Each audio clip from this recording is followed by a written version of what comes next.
அப்படி என்றால் இந்த பெயர் என்பது ஒரு மூவேறு பணிகளை அது செய்கிறதாய் நாம் புரிந்து கொள்ள வேண்டும். ஒன்று, இந்த பெயர் என்பது ஒரு மனிதனுடைய தன்மையை காட்டுகிறது. அவருடைய எசன்ஸ் என்ன, அவருடைய தன்மை என்ன, அவருடைய ஒட்டுமொத்தமான வாழ்வின் உள் அடக்கம் என்ன, யார் அவர் என்கிறதை சொல்லுகிறார். அப்படி என்றால் இயேசு என்கிற அந்த நாமத்திற்கு சொந்தக்காரர் ஒரு சாதாரண மனிதர் அல்ல, மனித வடிவெடுத்த கடவுள். இந்த கடவுள் இம்மானுவேல் என்று சொல்லுகிறோம். இம்மானுவேல் என்று சொன்னால் அவர் நம்மோடு வாழுகிற கடவுள் என்று பொருள். இந்த பெயர் என்பது அவருடைய தன்மையை காட்டுகிறது. வானத்தை துறந்து அடிமை நிலையை ஏற்று என்னை போல் ஒரு மனிதனாய் இந்த உலகத்திலே மனித வடிவில் என்னோடு வாழுகிற கடவுள். 2, அவருக்கென்று ஒரு அழைப்பு இருக்கிறதை அவர் பெயர் சொல்லுகிறது.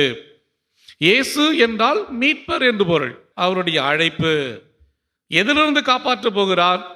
அவர் நம்மை பாவங்களிலிருந்து காப்பாற்ற போகிறார்.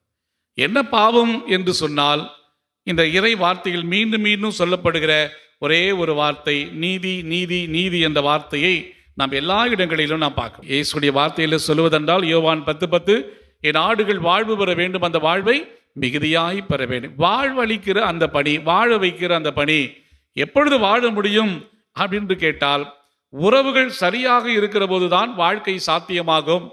எனவேதான் இங்கே நீதி என்பது, ரைச்சியஸ்னஸ் என்பது கடவுளுக்கு ஏற்புடையவராக நம்மை மாற்றுதல், சக மனிதர்களுக்கு ஏற்புடையவராக மாற்றுதல், இந்த இயற்கைக்கு ஏற்புடையவராக நம்மை மாற்றுதல். கடவுளுடைய மிகப்பெரிய பணி என்பது நம்மை கடவுளுக்கும் மனிதர்களுக்கும் இயற்கைக்கும் இயந்த ஒருவர்களாக மாற்றுவது. அப்போ உறவுகள் சரியானால் அதுதான் மனிதம், உறவுகள் சரியாயிருந்தால் அதுதான் புனிதம், உறவுகள் சரியாயிருந்தால் கடவுள் மாட்சி அடைவார், உறவுகள் சரியாயிருந்தால் இங்கே கடவுள் மகிழ்ச்சி அடைவார் என்கிற செய்தியைத்தான் அவருடைய வரவு, அவருடைய வாழ்வு நமக்கு வெளிக்காட்டுகிறது.